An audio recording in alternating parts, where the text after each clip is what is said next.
Okay, so remember, like, way back when everyone was going crazy for Supreme, like, fighting to even get to the add to cart button on those Thursday drops. It feels kind of wild looking back now, but for a while there, that little red box logo was like the ultimate symbol of cool. It was like a digital badge of honor that it seemed like everyone just had to have.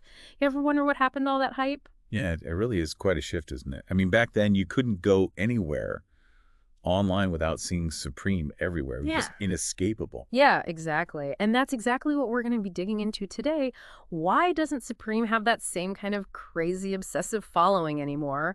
What happened to make this brand that once seemed like it was basically untouchable kind of fade away? We've got some really interesting research here that tries to analyze why Supreme's influence has declined and how hype culture itself has changed so much. What's so interesting to me is that this isn't really just about one specific brand losing its shine. It's actually a really good example of just how quickly people's tastes and preferences can change, and what really makes something culturally relevant in the first place. So we're really looking at the very nature of hype itself, that really intense social buzz that often comes from things being artificially scarce and exclusive, which then drives up demand like crazy. Yeah, totally. And our goal today is to really break down the key changes that led to this whole shift. By the end of this deep dive, you'll have a way better understanding of why a brand that seemed like it could do no wrong has sort of fallen from grace. And maybe even more importantly, what this whole thing tells us about how desire and value are constantly changing in our culture. Exactly. It's a super compelling example of how a major brand can rise to the top and then, well, maybe not completely disappear, but definitely lose a lot of its cultural impact. So let's start at the very beginning.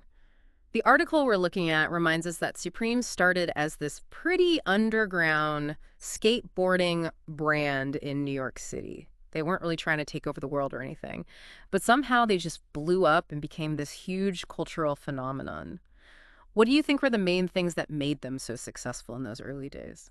Well, I think a few things came together at just the right time. Hmm. First, you have that whole strategy of releasing super limited quantities of their products. Hmm. This obviously created a lot of demand really quickly because if you didn't get it when it dropped, you were basically out of luck. Right. And then, of course, this scarcity drove up the resale value, which turned these clothes into way more than just clothes. They became these sought-after items, almost like collector's items that people were willing to pay a premium for. And then, of course, there are those early collaborations they did, like with Louis Vuitton and Nike, which the article talks about as being super important.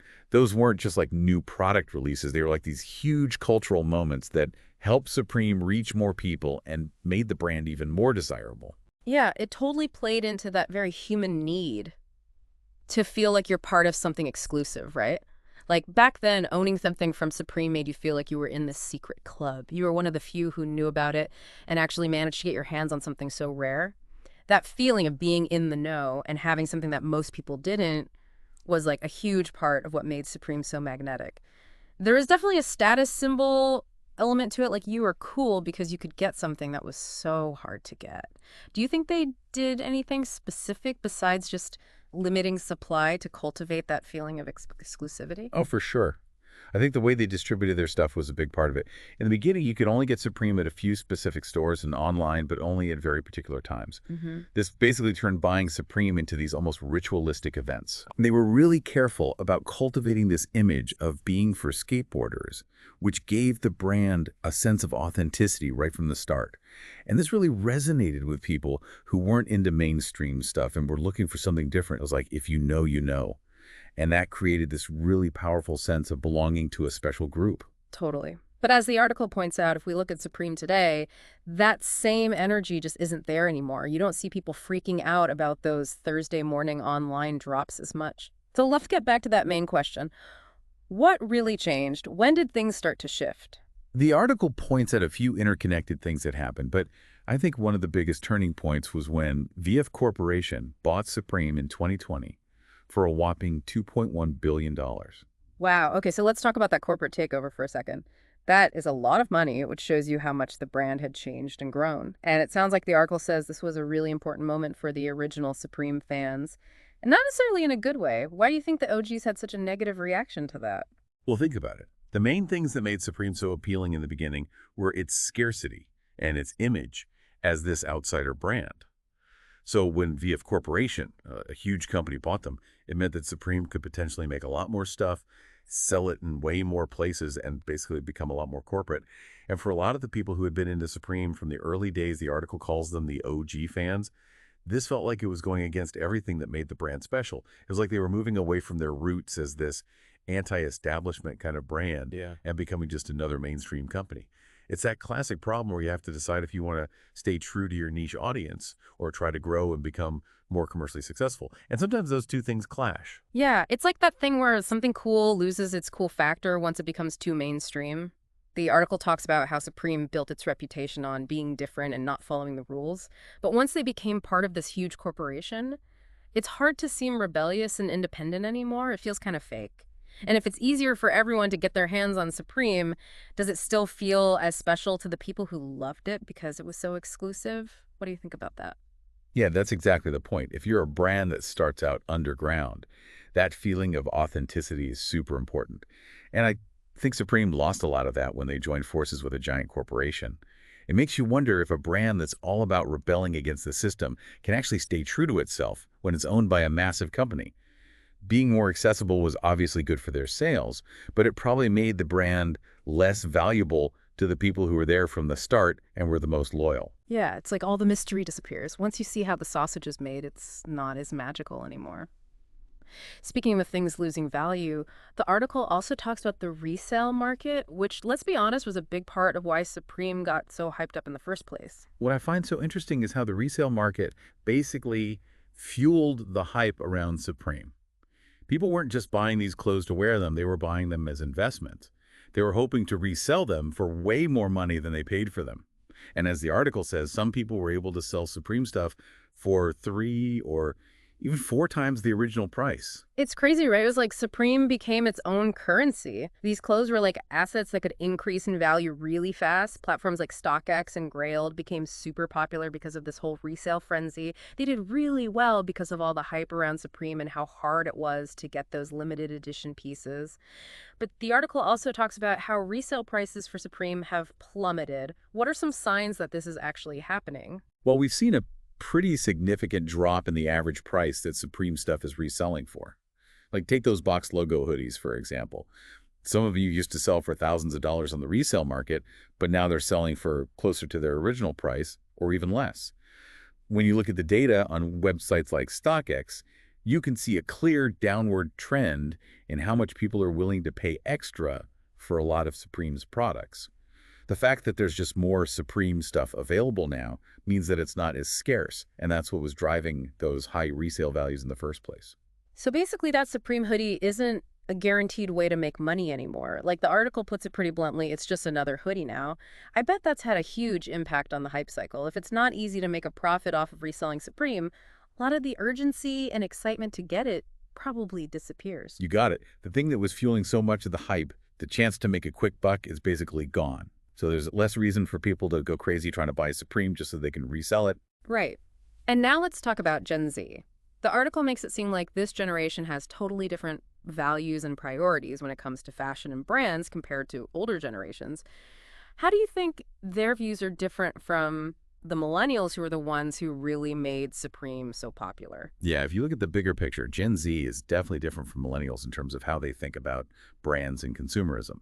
Gen Z is all about expressing their individuality, and they care a lot about sustainability and ethical consumption. They want things that feel authentic, and they're not as interested in chasing trends that are here today and gone tomorrow. So it's not about trying to fit in by wearing the latest hyped up brand. It's more about creating your own unique style and supporting brands that actually reflect your beliefs and values. And the article talks about how vintage and thrifted fashion is becoming more popular as a way for Gen Z to express this. How do you think buying secondhand clothes helps them achieve that sense of individuality and sustainability? Well, when you buy vintage or thrifted clothes, you're basically finding one-of-a-kind pieces that nobody else has. It's a way to create a personal style that's not dictated by whatever's trendy at the moment or what everyone else is wearing. And from a sustainability standpoint, buying secondhand is a direct rejection of fast fashion and all the environmental damage that comes with making new clothes all the time. It fits perfectly with Gen Z's awareness of environmental issues and their desire to be more mindful about what they buy. Yeah, and it's not just about where they're shopping, it's about how they're discovering new fashion, too. The article talks about how social media is changing things with apps like TikTok, creating these super fast micro trends that are disrupting the more established streetwear trends that were driven by Instagram. How do you think these real quick trend cycles have affected brand loyalty? I think it's made it a lot harder for any brand to stay on top for a long time. These algorithms and the constant stream of new looks on platforms like TikTok means that trends change really quickly. It's not about being loyal to one brand anymore. It's about constantly finding and adopting new trends, even if they disappear quickly. It's a way more fluid and dynamic landscape, and that makes it super hard for brands to maintain the kind of hype that Supreme had for a long time. It sounds like Gen Z is more about being true to themselves than being seen wearing a certain brand, which is a pretty big change in how people think about consuming things. For sure. In this context, authenticity is what makes you cool. It's about expressing yourself genuinely and supporting brands that align with your values, which is tough for brands like Supreme that built their whole image on being exclusive and having big, flashy logos. So the article also points out something interesting: collaborations. They used to be one of Supreme's biggest strengths, but now it seems like they've become a bit of a weakness. What do you think changed? I think what's really fascinating is how powerful Supreme's early collaborations were. Those partnerships, especially the one with Louis Vuitton, felt really innovative, and they helped make Supreme seem even more high-end and desirable. Right. They created so much buzz and desire and brought in a whole new audience while still keeping that sense of exclusivity because they were collaborating with such high-profile brands. Yeah, that Louis Vuitton collaboration back in 2017 was a really huge deal in the fashion world. It was like these two completely different worlds colliding in a way that was really unexpected and exciting. But then, as the article says, things started to get a little weird. They started doing collaborations with all kinds of random stuff like pinball machines, Oreos, even a brick. What do you think these super random partnerships did to Supreme's image? I mean, sure, those kinds of novelty collaborations might have gotten them some attention on social media for a little while. But I think in the long run, they probably made the brand seem less cool. Instead of feeling like these partnerships were adding something meaningful to Supreme or pushing the boundaries creatively, they started to feel more like marketing stunts. Like they were just trying to get attention by doing something different no matter how weird it was. I think the fact that they were doing so many collaborations, and a lot of them didn't really make sense, made people feel like Supreme was more interested in chasing hype than actually creating cool stuff. Yeah, it's like they were just slapping the Supreme logo on anything they could find. And the article makes a really good point about how important it is for fashion brands to be innovative. If you just keep doing the same thing over and over again, people are going to get bored. How do you think Supreme failed to innovate beyond what they were already doing? Well, Supreme was really good at disrupting the streetwear scene when they first started. But after that, they basically stuck to the same formula. Limited drops designs with big logos and lots of collaborations. I mean, they added some new types of products over time, but their overall approach didn't really change that much. This lack of evolution in their designs, how they made things, or even their brand message made them seem predictable. And I think that's what the article is talking about when it says brand fatigue. People just got tired of seeing the same thing from Supreme over and over again. And because they weren't doing anything new or interesting, it was easier for people to start paying attention to other brands. Which brings us to this idea of hype fatigue in general. Mhm. The article suggests that people, especially younger people, are just exhausted by this constant cycle of artificial scarcity and super expensive streetwear. What are some signs that this is happening? If you look at how people are shopping in general, you can see a clear trend away from just buying whatever's hyped up at the moment. It's exhausting to constantly try to keep up with what's trendy, and it can be really expensive too. Yeah. I think people are starting to appreciate clothes that are well-made and will last a long time more than clothes that are just about showing off a brand name. There's this trend called quiet luxury that the article mentions with brands like Loro Piana and The Row, which is all about simple, elegant clothes made from really high-quality materials. And that's a good example of how people are moving away from the flashy logos and branding that were so big in hype culture, including Supreme back when it was at its peak. It's about having a more mature and confident sense of style where you value quality over trying to impress other people with labels. Yeah, it's like people are realizing that having good style isn't about spending a ton of money or wearing something exclusive. It's about wearing things that make you feel good and reflect your own personal taste and values. You mentioned quiet luxury, and I think some people might not be familiar with that. Could you explain a little bit about what it is and why it's important in this context? So quiet luxury is basically a trend in fashion, where the focus is on using really high-quality materials and craftsmanship to create timeless designs that aren't covered in logos or branding. It's about looking sophisticated and elegant in a subtle way instead of trying to show off how much money you spent. It's the opposite of the really loud and in-your-face branding that a lot of hype brands like Supreme were known for.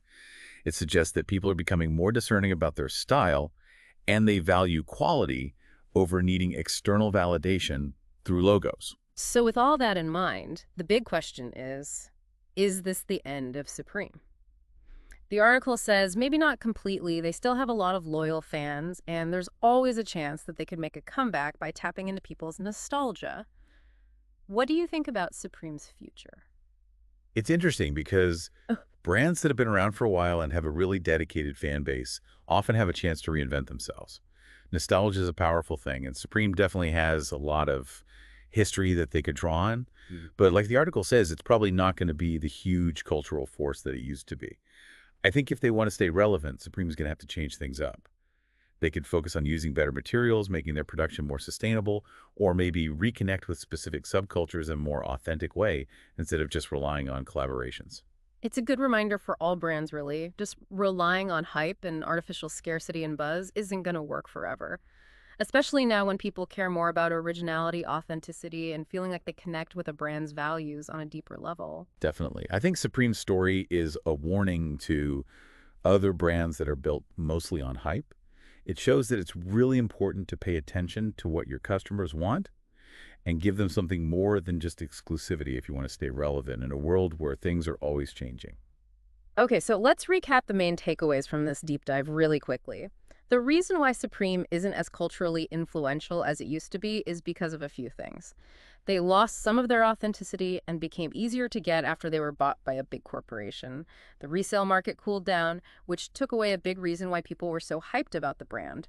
Gen Z has different values, and they're more into individuality and sustainability. People got tired of all the collaborations, which started to feel gimmicky. And overall, there's just less hype for that whole streetwear scene now, as people are starting to gravitate towards more low-key and personally meaningful styles. Yeah, and when you think about how Supreme was all about big logos and intense hype, it really makes you wonder what's going to happen next, right? Yeah. Are we going to see other parts of our culture change in the same way? Are we going to move away from manufactured buzz and start valuing things that have real substance and value? What does the rise and fall of a brand like Supreme tell us about what we really care about in the things we buy and consume, whether it's fashion, entertainment, or even the information we choose to read and listen to? Wow, that's a really great question to leave our listeners with. Maybe the way to really show off in the future won't be about what you own or how exclusive it is. Maybe it'll be about what you know, the values you believe in, and the authentic connections you make with other people. Thanks for joining us for this deep dive.